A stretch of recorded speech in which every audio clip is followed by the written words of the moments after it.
Hello, the BookTube. My name is Daniel. Welcome back to my channel, Guilty Feet. Hot diggity, I've got no rhythm. Today I'm going to do a book haul. My friend and personal international courier is in Israel at the moment, and his is the address outside London where I send everything that I ordered, and some of this stuff goes back a year. So, and he's got a cupboard full. This is only half the stuff that I've had sent to him. He's got a cupboard full of other stuff. Also, I appear, and we'll see some in this hall, to have got on mailing lists of some publishing houses, and they also send. That's the address that I gave. So I've got some stuff here that I didn't order, and very kindly has been sent to me. So that's fun as well. Stuff that I'm kind of interested in reading.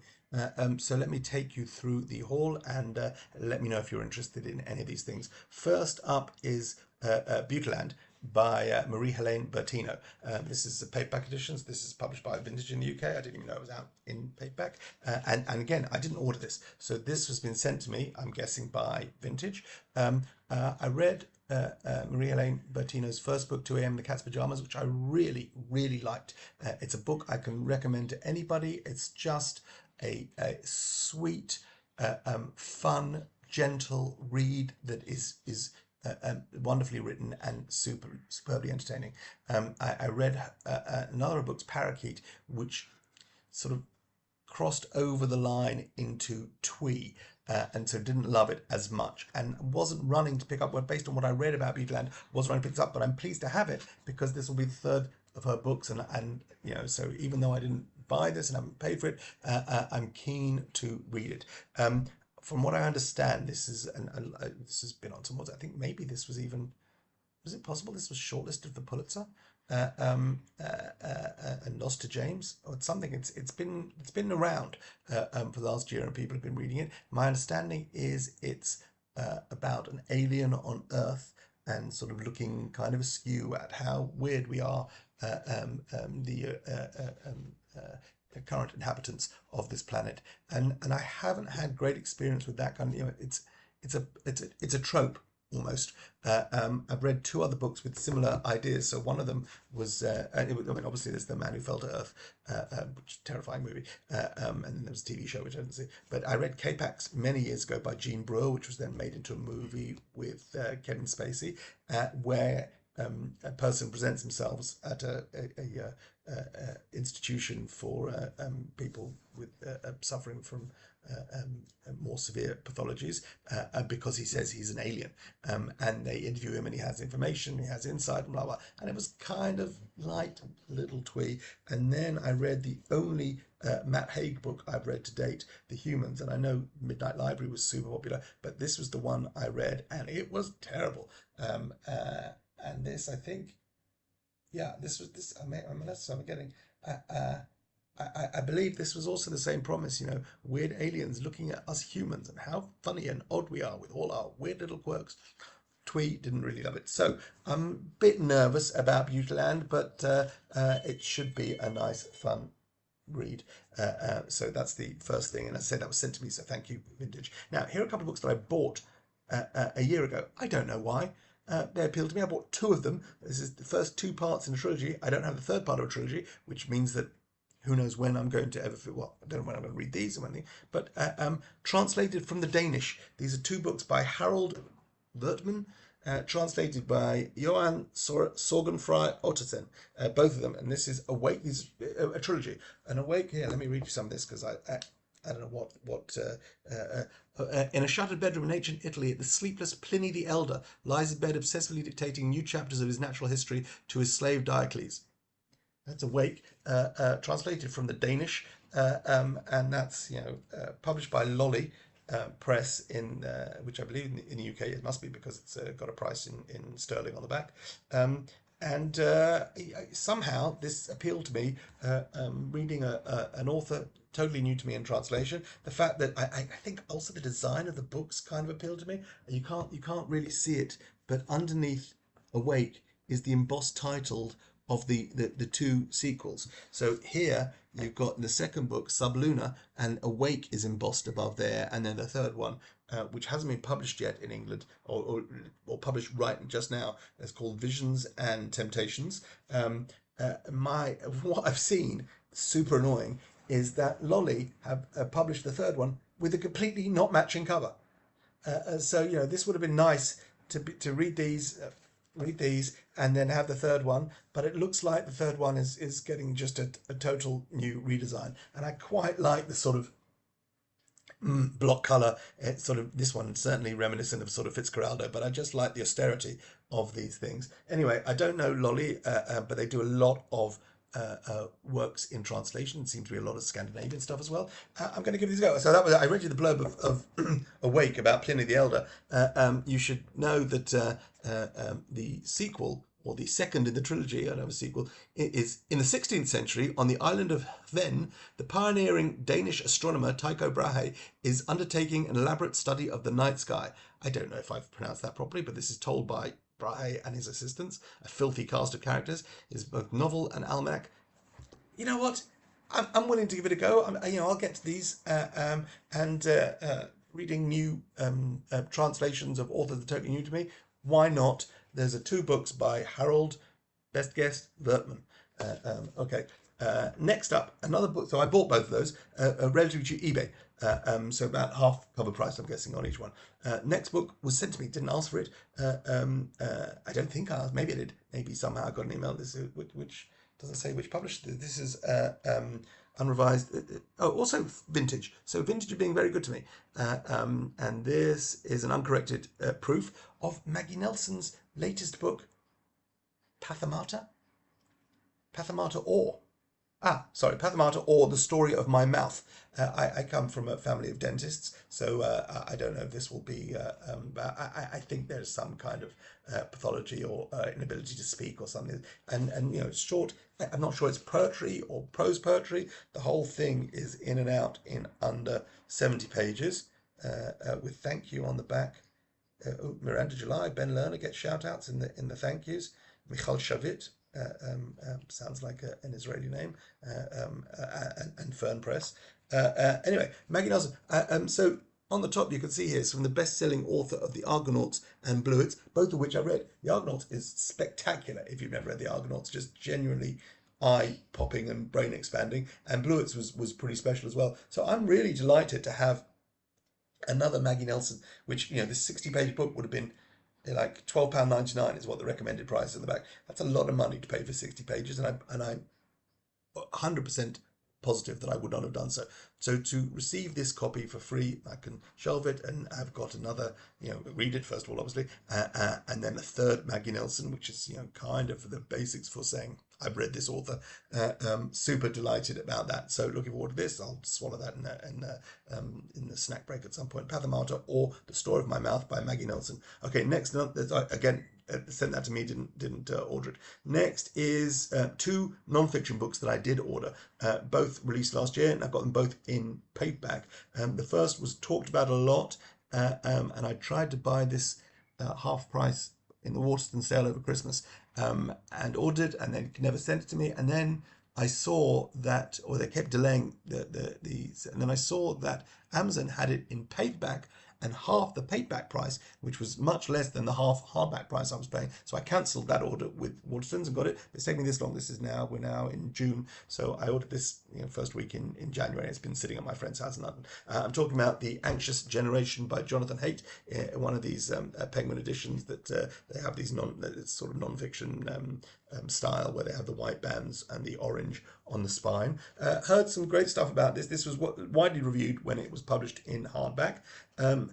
Don't know much about it. I think the premise is that cell phones are making our kids anxious. Who knew? And one of the, in telling people I got this book, they say, people have said to me, is that the latest Jonathan Haidt? As if in my ignorance, I have no idea who Jonathan Haidt was, or that he was an important writer before now, but he seems to be better known than I certainly had him.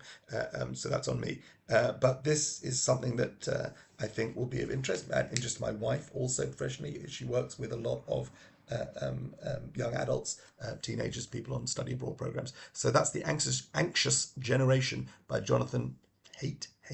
I don't know how to pronounce the surname, Jonathan, sorry. How the great How the great rewiring of childhood is causing an epidemic of mental illness. So that's boundlessly wise and engrossing by the New York Times, say, and looking forward to getting to that. And then the other bit of non-fiction I have was on, I just reviewed Cold Crematorium last week, which was named as one of the top 10 notable books or top 10 books of the year by the New York Times. And this is another one on that non-fiction list. And this is Everyone Who Is Gone Is Here by Jonathan Blitzer, The United States, Central America, and the Making of a Crisis.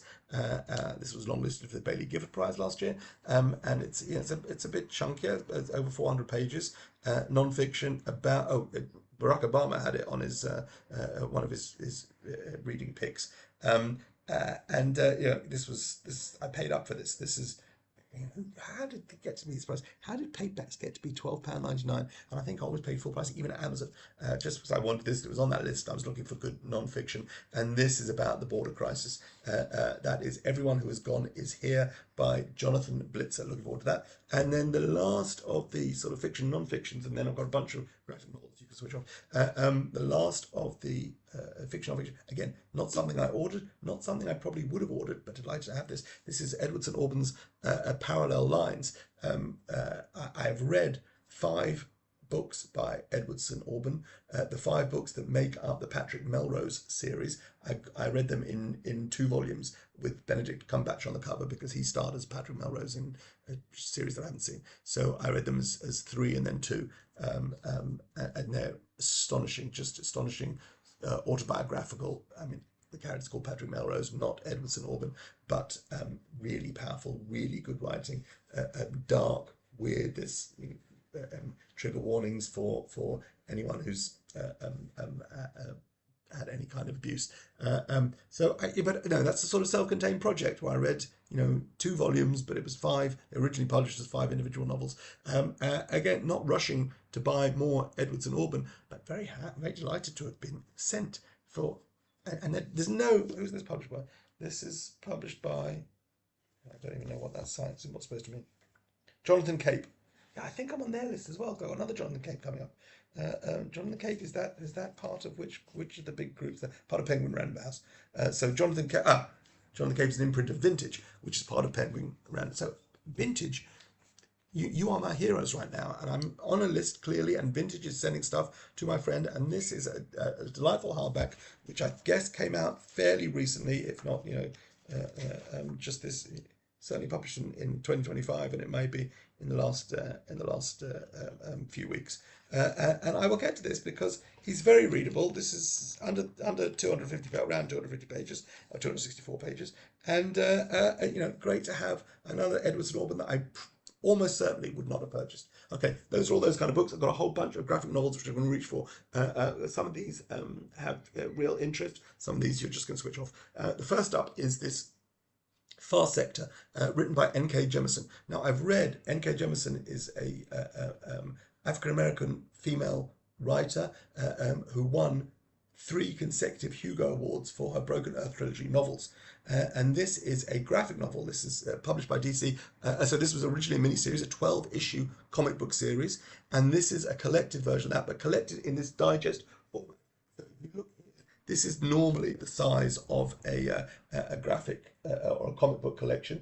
And DC has published these things. They're calling them DC Compact Comics. And they've plucked from all the back catalogues a range of different things, many of which have been published already as graphic novels or as trade paperbacks, and they're doing them in this new compact size. And I bought this on eBay. It's got this terrible, I don't know if you can see that, terrible bend in the cover, so it's not mint by any stretch, but I got it very cheap. Now these go for the cover price. Oh, it's only American cover price. The cover price here is $9.99 US, which is very reasonable. Most trade paperbacks that only contain maybe 5, maybe even 4 issues might go for $14.99 in the US. So this is a 12-issue complete story. So it's not part of a run. This is a completely self-contained story by a successful Hugo Award-winning author. By the way, she also won a 5th Hugo, where she won 3 Hugo Awards for The Broken Earth, then something else for a short story, and then a 5th Hugo Award for graphic novel writing, for graphic writing. So I didn't have a great experience with The Broken Earth trilogy. It was an odd read as far as I was concerned. But it was, and I don't read a lot of fantasy but I do read a lot of comic books. So an established author writing comic books is always kind of interesting to me. And as I say, this is a complete 12-issue series. It's a bit smaller than normally you would read comics, smaller than a comic book even.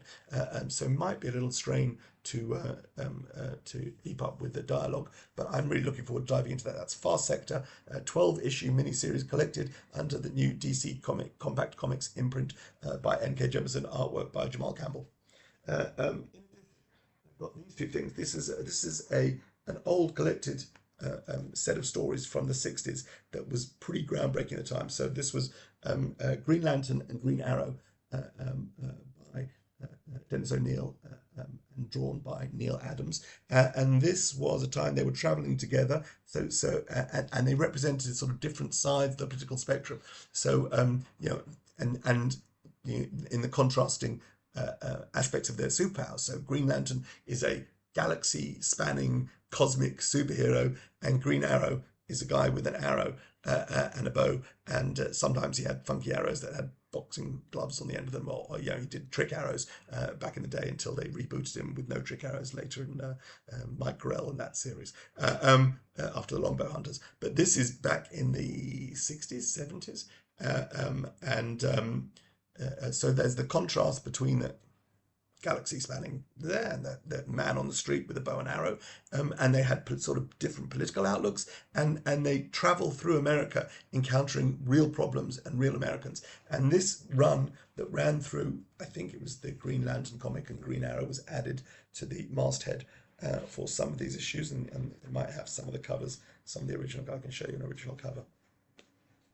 Yeah, so this was issue 76. It was Green Lantern issue 76, and it's featuring Green Arrow. And Green Arrow appeared in the type. That would be the cover of the comic. 15 cents. Originally published when? Doesn't say. April 1970, so right on the cusp. And this is a run of stories which has been reprinted several times. I've got it now in 2 volumes. I've never read them. I've wanted to read it for a long time. It includes some shocking stuff about America. It includes a superhero protege of one of our heroes here succumbing to drug addiction. It was really sort of hard-hitting for its time, showing things in comics that didn't get shown. In fact, that cover has a known superhero tying himself off and Jake Sotharan. I think it was one of the first comics where they removed the comic code marking from the cover because it wouldn't apply. The comic code was already sort of ceasing to have real meaning, and this was published without it, which was very unusual. So that I've got both volumes here. This has been collected as a 1 volume, or it's been available in 2 volumes, and these are sort of fairly recent reprints. So this is under this new. They've got the new DC Comics thing. I'm really pleased to have these, and again, I bought these together on eBay for around 10 quid, which is, given they each have a cover price of US $17.99, so that's what, $36.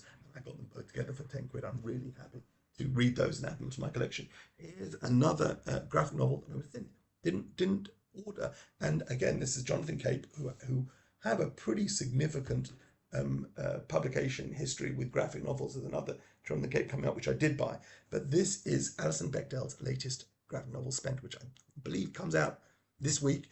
I'm not going to tell you that bit. Anyway, I've had great experience with Alison Bechdel. I read Fun Home years ago, really enjoyed it when it was the first time it became in vogue, and I was reading graphic novels that weren't just superhero stuff. And Fun Home is an excellent read if you haven't read it. I also saw, many years later, I was on a business trip to New York on my own, and I went to see Fun Home on Broadway. They turned it into a musical, and fabulous. Just a really, don't really often go and see musicals if I have the choice in a limited number of days to go to the theatre, and I tend to choose a straight play rather than a musical. But this, I had a new Fun Home, and I wanted to see what they'd done with it. There's a tremendous song called Ring of Keys, which I still listen to, is on my playlist, which is from that musical. And this is her latest. So I read that, and then I read Are You My Mother, which was a sort of follow-up to Fun Home, which is about Bechdel's relationship with her father, loosely, and autobiographical. And this is another, I think this is also autobiographical. And so I think she's a character in this. I think That might be Alison Bechdel. And it's a chunky one. And this is fabulous. And I'm just delighted. Because again, this is £20 new. And it's just a lot of money to spend, even though I've enjoyed. And so maybe further down the line, if I found it secondhand, I might have picked this up, or I might just have missed it. So to be sent this to read, as I say, it's an author that I have some experience with, so I believe I'd be able to form an opinion or put it into context. And I haven't spent £20 in it, and I'm going to read it, excuse me, and I'm going to love it. Like occasionally, I've been sent books for free, which I wouldn't necessarily have read or been interested or haven't read the author before, and that's a heavier lift for me. But that's fantastic. What else have I got here?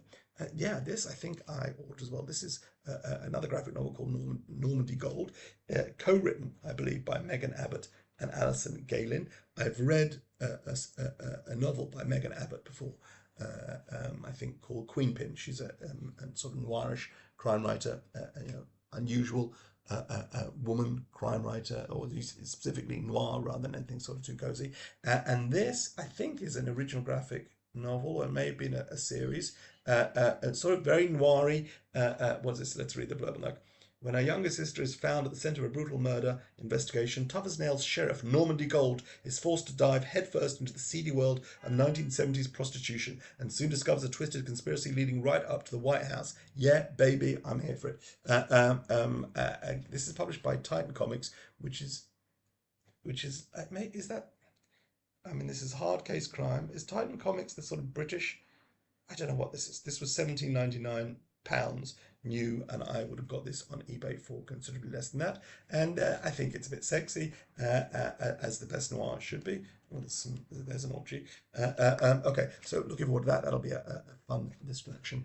What else have I got? This is volume 8 in this Starman series by James Robinson, who's not even named on the cover or anywhere on the spine, but I've read the first 7. At this point, I'm just sort of in it for continuity. This series was published in the comic book series, so it's like 70 odd issues published in the 90s. Yeah, late 90s. So I was here. I wasn't really reading comics anymore, but it's got a great reputation, this series, and I've slowly been picking up the volumes when I can find them cheap. And this is volume 8, Stars My Destination. That is Jack Knight, the son of the original Starman, who takes over as Starman after his brother, who originally took over as Starman, is killed at the beginning of the series. So that's Stars My Destination, volume 8. I'll get to that. Here's another. This is a giant one. This is a hardback. This is Lazarus, and this is the 3rd collection. Now, this is something unusual because these are quite hard to find. So Lazarus is a comic book series written by Greg Rucka, who's written a whole and illustrated by Michael Locke. I think they worked together on Gotham Central, which is a fantastic series. I got 4 trade paperbacks of that. So and I picked up the volume 1 of this, which is a trade paperback collecting the first 4 or 5 issues of this series, Lazarus. I picked up, and then I just started picking up the second, third, and so I've read 4 volumes, which covers the first 21 issues of the comic book series. I believe that's correct. And they're getting harder and harder to find. Then I saw this, which collects the next 2 volumes, for which I was paying £8, £9, £10 each for, as this giant hardback. So the pages are bigger, and I was trying to go. So I've got now 4 this sized trade paperbacks, and then next to it is going to have this hardback. I'm not saying I'm going to go back and buy the first 2 volumes in this hardback form. It'd be great if I ever saw them for going very cheap. But I just am enjoying the story, which is the world building is fantastic. It's some future dystopian planet Earth where each continent has been divided up by corporations that enslaves people, but the corporations are all with each other, and each of these corporations has one sort of super soldier working for them called Lazarus, because they can't be killed, or every time they're killed they rise again, and they're sort of perfectly engineered fighters. And the story is about one of the Lazaruses, or the Lazarus of a particular family, as she comes to realizing her role in this family and how she's being used. But massive world building, really entertaining, very tense. Also some good fight scenes. So really enjoyed that and wanted to read more. So I got sort of 2 volumes in one hardback. Picked this up. This was cover price. This says $40 US, and I paid I think about £17. So from eBay. This is brand new, never been read. So I'm delighted to have that. And last couple of graphic novels I have, and 2 actual graphic novels. So this one is called The Impending Blindness of Billy Scott, written and drawn by Zoe Thorogood, who is a British artist, I believe, has done some sort of superhero work or some sort of mainstream comic book work, but this was her first original graphic novel, and it's kind of autobiographical. I think Zoe Thorogood had issues with her sight from a very young age, and was in danger of losing her sight. And this is a story about Billy Scott, who is an artist who has a show coming up and has to complete a number of works of art while dealing with the idea that she may lose her sight. I believe that's what it's about. And this is a giant. That's a normal size graphic novel, trade paperback. This is a giant standalone graphic novel. So not superheroes, sort of not monochrome, but red, wash, white. I imagine this is computer. Oh no, there's some yellow as well. So, but simple colours, nice art, and this should be super interesting. Looking forward to that. I don't remember. I think her name came up somewhere, and in my research I found that she had published this first. I think this is her first thing that she published, and I found it on eBay and thought I'll have that. And then the last thing, I don't remember how I came to this, but this is a hardback new standalone graphic novel. Something that was published last year. It's called The Russian Detective by Carol Adlam. And again, this is sort of a mix of, it's a graphic novel, but sort of mixed media and different kinds of work going on here. And this has tremendous reviews. Like if you look up, so I was looking today to try and remind myself why I chose to buy this. Again, this was an eBay purchase, I believe. And this goes new. This sells for £20, published, I believe, last year. Maybe it showed up on some the Guardian's best graphic novels of 2024, something like that. So it's published in 2024, and I got this maybe about half price. So it's one of those. I think graphic novels stand up. I'm not talking about superhero stuff, but trade paperbacks, which there's a whole world that sustains that business model. But standalone new graphic novels, I think, are a real bastard child of publishing, and perhaps less loved even than short story collections. And Jonathan Capers does a terrific job in finding and publishing and putting out new stuff, most of which I can't possibly afford to keep up with, because each one of these things, which take an hour tops to read, to spend £20 each time is beyond me. And I'm someone who, you can see, reads graphic novels. I just think the economic model is broken. I just can't afford to buy these things new, but I'll buy a handful a year and hopefully get them half price. And for that Alison Bechdel that Jonathan Cape sent me, I can not be more grateful. If they want to send me every new graphic novel that they publish, I would also find room in my home for them and space on my channel to review them. And that is my graphic novel haul, graphic novel and non-graphic novel haul books. 30 minutes. I haven't done one of these for a long time, so 30 minutes is what you get. Good night. God bless. Bye.